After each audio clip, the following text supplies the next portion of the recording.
Hello दोस्तों, कैसे हो? आपका स्वागत है त्रिपाण स्टडी सेंटर में। आज जो हम करने जा रहे हैं क्लास 12 एनआईएस बोर्ड का जो है हिस्ट्री का चैप्टर, जो कि बहुत महत्वपूर्ण है। द हड़प्पा सिविलाइजेशन, यानी जो है हड़प्पा सभ्यता जो है किस प्रकार की थी, इसके विषय में हम विस्तार पूर्वक चर्चा करेंगे।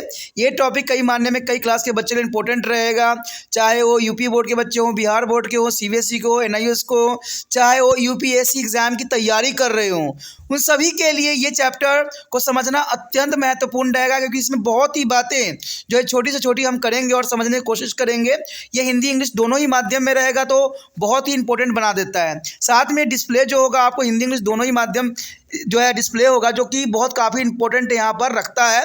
लेकिन आपको पता है, चैप्टर स्टार्ट करने से पहले एक बात जो मैं हमेशा कहता हूँ, जिसको आपको सोचना भी चाहिए, विचार भी करना चाहिए और अमल भी करना चाहिए, और ये है कि जब भी वीडियो देखिए पूरा देखिए, क्योंकि अधूरा जानकारी सदैव खतरनाक होता है। साथ में एक इंपॉर्टेंट बात ये भी रहता है, अगर आप पहली बार वीडियो देख रहे हो तो लाइक शेयर सब्सक्राइब करना मत भूलना, क्योंकि दोस्तों लाइक कीजिएगा तो बनाने वाले का मनोबल बढ़ता है, सब्सक्राइब कीजिएगा तो इससे ये होता है कि जब भी मैं कोई वीडियो डालूंगा उसका नोटिफिकेशन आपको समय रहते मिल जाएगा। और देखिए, शेयर का मतलब ये होता है कि आपके थ्रू ना जाने किन बच्चों को हेल्प मिल जाए, ये आप भी नहीं जानोगे, इसलिए जो है आप शेयर जरूर करो, ठीक है। व्हाट्सएप स्टेटस पे भी लगाओ। दोस्तों, एनआईएस सेंटर जो है कई मानने में बहुत से बच्चों के लिए हेल्पफुल है, चाहे वो 8th क्लास हो, 9th 10th 11th 12th हो, चाहे वो एनआईएस बोर्ड के बच्चे हों, ठीक है, चाहे बीए एमए के बच्चे हो, सभी क्लासों के लिए कुछ ना कुछ जो है त्रिपाण सेंटर में उपलब्ध है। तो इसलिए आपके लिए ज़रूरी है कि आप सब्सक्राइब करके इसको चैनल को जो है सेव कर लो, नहीं तो बाद में अगर रिसर्च करोगे तो शायद आपको ये चैनल प्राप्त ना हो।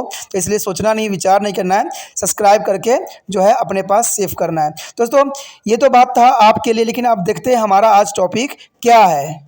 The next topic here is town planning. There is a part of a Harappa civilization. The town planning of Harappa civilization, there is the most important here. The most interesting urban feature of Harappa civilization is it is a town planning. It is a marked by the considerable is a uniformity of through. There is a one can is a notice some original variation as well. The uniformity is a notice in the layout of the town, streets, structure, brick size, and rain, etc. Almost all the major cities, Harappa, Mohenjo-daro, Kalibanga, and others, are divided into two parts. A cathedral is a higher mound on the western side, and there a lower town on the eastern side of the settlement. The cathedrals is a contain the large structural which a mind has been functioned as administrative or utility center. The residential is buildings are built in the lower town. The streets intersect each other at the right angle in the criss-cross pattern. There is a most important here, a criss-cross pattern here is a use there as Harappa civilization. There is a most important pattern, or it is a divide. Their city is a several residential block. There are main street is connected by the narrow land. There is a door of the house open in this land, not a main streets. There is a most important here. Street is a main. There is a not open main streets. There is a most important. The houses of the common people, however, differed in a size from a single room house in a Harappa to the bigger structure. The house were largely built of the is a burnt brick. There is a one brick used for the Harappan civilization on this time. The bigger house had many rooms surrounding a square courtyard, and this house where is provided with the private wells, kitchens, and working platform. There is the most important here. The difference in the size of the house suggests that a rich live in larger house, whereas their one room buildings or a barcels the mind has been to the intended from to the poorest section of society. The drainage system of the Harappa was the elaborate and the well laid out, and the average house is a drain which is open into the straight drain, and this is a drain is a way to cover with there is a manhole brick or a stone slab which could be removed from a cleaning, where is a corn structure at a regular interval by the side of the streets for the cleaning, and this so that their people were well acquainted with the science of sanitation. That is the most important here. Here show the is a great birth of Mohenjo-daro. There show the biggest is a birthing place on Mohenjo-daro. There is a great birth. There is the most important here is a totally civilization here is a great civilization. यहाँ पर जो हमारे समक्ष आया है अत्यंत महत्वपूर्ण नगर योजना। देखिए नगर योजना जो है हड़प्पा सभ्यता के रिगार्डिंग हम कर रहे हैं। नगर योजना देखिए कहते हैं हड़प्पा सभ्यता की अगर हम बात करें तो नगर योजनाएं बहुत विशिष्ट थी और ये पूरी तरह से जो है हमारे आज के समाज जैसे विकसित थी उससे भी बेस्ट थी। तो कहा जा सकता है कि उनकी सभ्यता काफ़ी उस समय विकसित थी। कहते हैं हड़प्पा सभ्यता की सबसे जो है दिलचस्प विशेषता यही है कि यहाँ की नगर योजना इसमें अत्यधिक जो है समरूपता देखने में आई है। यद्यपि कहीं कहीं पर जो है प्रादेशिक रूप से विविधता भी देखने में आती है। नगरों जो है गलियां, मकानों के ढांचे, ईंटों के आकार और नालियां इत्यादि की योजनाओं में जो है एकरूपता दिखाई देती है। लगभग सभी मुख्य स्थलें हड़प्पा, मोहनजोदारो, कालीबंगन और अन्य दो भागों में जो है विभाजित किया गया है। पश्चिम की ओर एक ऊंचे चबूतरा पर बना किला और आबादी के जो है पूर्वी भाग में बना निचला नगर। किले में बड़े ही ढांचे बने हुए हैं जो शायद शासकीय या धार्मिक अनुष्ठानों के केंद्र के रूप में कार्य करते होंगे। देखिए यहाँ पर एक दिलचस्प की बात यही बात यहाँ पर क्लियर करने की मैं कोशिश करता हूँ कि वहाँ पर अगर देखा जाए तो ये बातें बड़ी इंपॉर्टेंट थी कि अगर देखा जाए तो ऊपरी जो चबूतरा वाला भाग थी वो काफ़ी विकसित थी और वहाँ पर बड़े बड़े किले बनाए गए थे। तो हो सकता है कि वो राजा का जो है राजमहल हो या कोई धार्मिक अनुष्ठान हो वहाँ पर होता हो, तो ये बातें इंपॉर्टेंट रहता है। उसके बाद आबादी जो होती थी वो निचले नगर में रहती थी, ये भी बात बहुत काफ़ी इंपॉर्टेंट है। जैसे आज के समय में भी देखते हो अगर देखा होगा कोई भी अगर आप धर्म वाले कोई ग्रंथ ले लो तो उसमें यही बात दर्शाती है कि राजमहल जो होता है विशिष्ट जगहों पर होता है, उसके आसपास नगर बसी होती है। सेम ऐसा ही सिस्टम देखने को मिला है। या हो सकता है कि बहुत बड़ा मंदिर हो क्योंकि ऊंचाई पे मंदिर होती है और उसके नीचे जो है शहर गांव बसा हुआ हो। तो इस प्रकार के दृश्य जो है वहाँ काफ़ी जो है आकर्षित का केंद्र बना हुआ है। तो ये काफ़ी इंपॉर्टेंट है। तो कई साइंटिस्टों ने कई जो है खोजकर्ताओं ने यही बात इसको बताया है कि ये अनुष्ठान के लिए जो है धार्मिक केंद्र के रूप में जो है उच्च स्थान को जो है रिप्रेजेंट किया था और निचला स्थान जो था लोगों के रहने के लिए था, आवास क्षेत्र थी। तो ये बातों को इन्होंने साफ शब्दों में जो है यहाँ अलग करने की कोशिश भी किया है और ये बात आपको अच्छे समझ में आ गया होगा। कहते रिहायशी भवन निचले नगरों में बसाए गए थे। जैसे मैंने कहा था रिहायशी शहर यानी जैसे कि होता है गांव जहां पर लोग रहते हैं वो निचले नगरों में बने हुए थे। तो ये काफ़ी इंपॉर्टेंट है। अगर सड़कों के ढांचा की बात करें हम इस प्रकार बनाया गया था कि ये एक दूसरे से मार्ग को समकोण पर काटते हुए निकलते। देखिए ये बहुत काफ़ी इन्होंने साइंटिफिक माइंड यूज़ किया था कि वो एक दूसरे मार्ग को जो है समकोण पर काटते हुए निकलते थे। इससे शहर अनेक रिहायशी खंडों में बंट जाता था और मुख्य जो है मार्गों को छोटी गलियों के साथ जोड़ दिया गया था। घरों के द्वार मुख्य मार्ग पर न होकर इन संक्रिय गलियों में खुलते थे। देखिए हमारा भी घर होता है, हाईवे पे तो नहीं होता है ना, छोटे मोटे गलियों में बनाई जाती है। हाईवे तो मेन होती है जहाँ पर सब कुछ चलता है। सेम कंडीशन इनमें भी देखने को मिला। यही तो इनकी विशेषताओं में से एक है कि घरों के द्वार मुख्य मार्ग पर न होकर उन संक्रिय गली में खुलते थे, यानी जहाँ पर छोटे छोटे रास्ते बनाए गए थे। अधिकांश मकान जो थे भट्टी में पकी ईंटों से बनाए गए थे, यानी उनको ईंटों का भी ज्ञान था तभी उन्होंने ईंटे का जो है बनाया। बड़े घरों में कई कमरे होते थे जिसमें एक जो है चौकोर आंगन भी होता था। अगर आप पुराने समय में गांव में चले जाओ तो चारों तरफ घर होते थे और बीच में आंगन होती थी।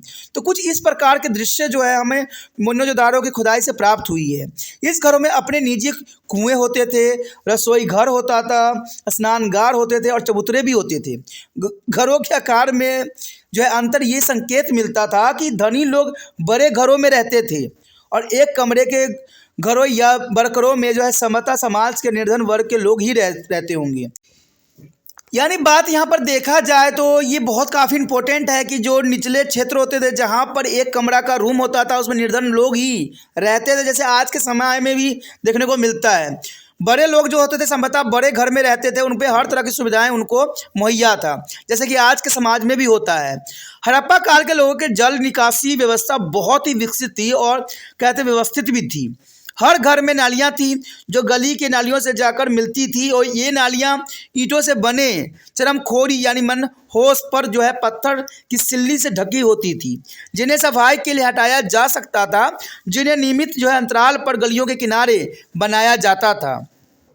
इससे पता चलता है कि उन लोगों की सफाई विज्ञान की अच्छी जानकारी थी। अगर हम एक स्नानगार के दृश्य देखें, चलिए हम देखते हैं एक स्नानगार जो है उसका दृश्य। देखिए यहाँ पर आप देख सकते हो कि जो मोहनजोदाड़ो का जो है विशाल स्नानगार कुछ इस तरह से नज़र आता है, जो कि बहुत काफ़ी जो है इम्पोर्टेंट को दर्शाता है कि यहाँ पर जो है सामूहिक रूप से जो है व्यक्ति नहाते थे, स्नान करते थे, और ये कुआं इतना बड़ा मिला है, तो ये काफ़ी इम्पोर्टेंट बात को दर्शाता है और ये क्लियर करता है कि उनकी सभ्यता कितनी विकसित रही होगी और किस तरह से जो है वो अपना जो है जीवन यापन करते थे। क्योंकि स्नानगार से ये पता लग रहा है कि यहाँ पर सामूहिक रूप से बहुत से लोग जो है स्नान करते थे। हो सकता है कि ये मेल के लिए बनाया गया, हो सकता है ये फीमेल के लिए बनाया गया हो। तो इसमें जो है विचारधारा अभी तक जो है अपने कर ही रहे हैं और आने वाला समय में सब बात की खुलासा हो जाएगा। The next topic is some major structural is a remains of the Harappan town. There is a most important, they are a part of Harappa civilization. There is a most important is the Mohenjo-daro, the Great Bath is the most important structure. It is surrounding by the corridors on all sides as the approach at the either end by the flight list of steps in the northern and south. A thin layer of the bitumen was applied to their bed of the bath to ensure that the water did not seep in. Water was supplied by their large well in their adjacent of room, and there was the drain from to the outlet of the water. The bath was surrounding by the set of the room on side for a changing cloth. A scholar believed that is a great bath. The scholars believe that a great bath was used to tell bathing. And the other structure there is located on the best of great bath is the granularis. It is a consist of the several rectangular block of brick where storing grain. A granalis has also been to the found at the Harappa. It was the row of the circular bricks platform which were used for the threshing grain. And this is known as from the finding of the capfos of wheat and well from here. A lothal as a brick structure has been to identify as the door yard is mean to the breathing sheaves and the handlings of cargo. And here show there is suggests that the Lothal was important port and the trading center of the Harappa people. And show their diagram. The show their picture here the dockyard of the Lothal. There is a most important here, and it is important show there Lothal is a dockyard of the Lothal side. यहाँ पर अगर हम बात करें हम हड़प्पा के नगरों के कुछ प्रमुख ढांचों के अवशेष, तो ये काफ़ी इम्पोर्टेंट रहेगा। यहाँ पर हमने जो किया था पहले जो विशाल स्नानगार के बारे में आपको बताया था, तो कहते हैं अगर हम देखें जो मोहनजोदाड़ो के विशाल स्नानगार है एक बहुत ही प्रमुख स्थल है। ठीक है, इसकी चारों ओर जो है बरामदे बने हैं और उत्तरी और दक्षिण दोनों छोरों पर जो है सीढ़ी बनी हुई है। कहते हैं स्नानगार के जो है फर्श पर जो है बिटुमुन कोयले का जो है स्तर किया गया था ताकि पानी का रिसाव न हो सके, यानी पानी के रिसाव को रोकने के लिए बिटुमिन जो है कोयले का जल जो है पल स्तर बनाया गया था और साथ के कमरे के पानी की आपूर्ति होती थी और पानी की निकासी के लिए नाली बनाई गई थी। आप समझ सकते हो कि स्नानगार इनके लिए कितना इम्पोर्टेंट था। स्नानगार के चारों ओर किनारों पर कुछ कमरे बने थे जो शायद कपड़े बदलने के काम में आते होंगे, यानी वहाँ पर छोटे छोटे रूम भी बने होते थे। तो ये तो साफ हो रहा था कि भाई यहाँ पर जो है कपड़े बदलने के लिए ही इसका काम में लाया जाता था। विद्वानों का मत है कि विशाल स्नानगार जो है धार्मिक क्रियाओं के लिए स्नान के लिए उपयोग में लाया जाता था, यानी जो ये स्नानगार है धार्मिक क्रियाकलापों के लिए जो है सामूहिक रूप में बनाया गया था। और विशाल स्नानगार के पश्चिम की ओर जो है अन्न भंडार के लिए एक अन्य जो है कठोर स्थित है, यानी जो है इसमें अन्न भंडार के लिए एक जो है कोठरी बनाई गई थी। इसमें अन्न के भंडार के लिए ईंटों से बनाए कई जो है चोकड़ों खंड बने हुए हैं। हड़प्पा में भी एक कोठार मिला है, इसमें ईंटों से बने गोल चबूतरे की पांति हैं जो शायद अन्न की जो है कुटाई के लिए उपयोग में लाए जाए होंगे। यानी अगर देखा जाए तो अन्न की कुटाई के लिए भी व्यवस्था यहाँ पर पुण्य था। इसकी जानकारी यहाँ से प्राप्त गेहूं और जौ के भूसे के छिलके से हमें प्राप्त होती है। लोथल में ईंटों से बना एक ढांचा मिलता है जिसे हम जो है गोदीवारा माना जाता है और यहाँ जहाज़ों के लंगर डाले जाते थे होंगे और ये माल के उतारने चढ़ाने काम में लाया जाता होगा। इसे ये संकेत मिलता है कि लोथल हड़प्पा के लोगों के लिए एक प्रमुख बंदरगाह और व्यापारिक केंद्र के रूप में भी था। तो ये बहुत काफ़ी इंपॉर्टेंट है, लोथल का हड़प्पा सिविलाइजेशन के लिए जो है बहुत काफ़ी इंपॉर्टेंट है, जैसे डायग्राम में भी यहाँ दिखाया गया है। यहाँ पर आप देख सकते हो कि लोथल का जो है गोदीवारा, यानी ये काफ़ी इंपॉर्टेंट है। इस चित्र में जो है आपको साफ क्लियर दिख रहा होगा कि किस प्रकार के वहाँ के जो जगह है दिखते हैं। तो ये काफ़ी इंपॉर्टेंट है और बहुत बातों को जो है यहाँ समझाने के लिए ये डायग्राम भी काफ़ी पर्याप्त काम कर रहा है। इसी के साथ जो है दोस्तों हमारा टॉपिक आज खत्म हो रहा है, ठीक है। अगर आपको अच्छा लगा तो लाइक शेयर सब्सक्राइब जरूर कीजिए। अगर पहली बार अगर आप वीडियो देख रहे हो, पहली बार मेरे चैनल पे आए हो, तो सब्सक्राइब करना आपका फ़र्ज बन जाता है। सब्सक्राइब करने से ये होगा कि जो भी मैं आप क्लास के रिगार्डिंग कोई भी वीडियो डालूंगा उसका नोटिफिकेशन जो है समय समय पर आपको प्राप्त होता रहेगा। अगर सब्सक्राइब नहीं कीजिएगा, अगर आप दोबारा से तिरपान स्टडी सेंटर पर आने की कोशिश कीजिएगा तो वहाँ पर आप तिरपान लिखिएगा तो जो है वो तिरपस कर देगा, ठीक है। जो आप गूगल पर सर्च करेंगे तिरपस कर देगा, जिससे वजह से आप जो है मेरे वीडियो का जो है फायदा नहीं उठा पाओगे। तो सोचिए मत, विचार मत कीजिए, सब्सक्राइब कीजिए। आप सोचते होइएगा कि मेरे जो एग्जाम खत्म हो जाने के मेरा क्या जरूरत है तिरपान स्टडी सेंटर से, ठीक है, तो इसलिए सब्सक्राइब नहीं करने का सोचिएगा। लेकिन दोस्तों ऐसा नहीं है, तिरपान स्टडी सेंटर जो है बहुत हेल्पफुल है। क्योंकि ये जो है आपके 8th class 9th 10th 11th 12th जो आर्ट्स के सब्जेक्ट को कवर करता ही है, प्लस जो है ये NIC बोर्ड के जो है 10th + 2 को भी कवर करता है। साथ में BA जो है फर्स्ट ईयर से लेकर 6 सेमेस्टर तक बच्चों के लिए ये अग्रसर रहेगा आर्ट्स सब्जेक्ट में। तो सोचिए नहीं, विचार नहीं कीजिए, काफ़ी जो है तिरपान स्टडी सेंटर का फ़ायदा ही फ़ायदा है, ठीक है। अगर आप मुझे प्रोत्साहित करोगे तो आपके लिए मैं तरह तरह के वीडियो बनाऊँगा जो आपको फ़ायदा पहुँचाएगा। एग्ज़ाम के तौर पर मैं आपको जो है पेपर भी आपको सोल्यूशन करके दिखाऊंगा जो आपके लिए फ़ायदेमंद रहेगा। अगर नहीं सब्सक्राइब कीजिएगा, मेरा मनोबल घटेगा, तो हो सकता है कि आपको फिर दोबारा मैं ना वीडियो बनाऊं और आपको फ़ायदा ना पहुंचाऊं। तो अभी भी नहीं सोचिए, मेरा जितना आप फैलाइएगा, जितने दूसरे बच्चों के साथ शेयर कीजिएगा, उतना जो है मैं आपके लिए कार्य करने में अग्रसर रहूँगा, ठीक है दोस्तों। इसलिए सोचिए मत, विचार मत कीजिए, अभी सब्सक्राइब कीजिए और अपने व्हाट्सएप स्टेटस पर लगाइए और दूसरे बच्चों के साथ भी शेयर कीजिए, ठीक है दोस्तों। अपना ध्यान रखना, बाय।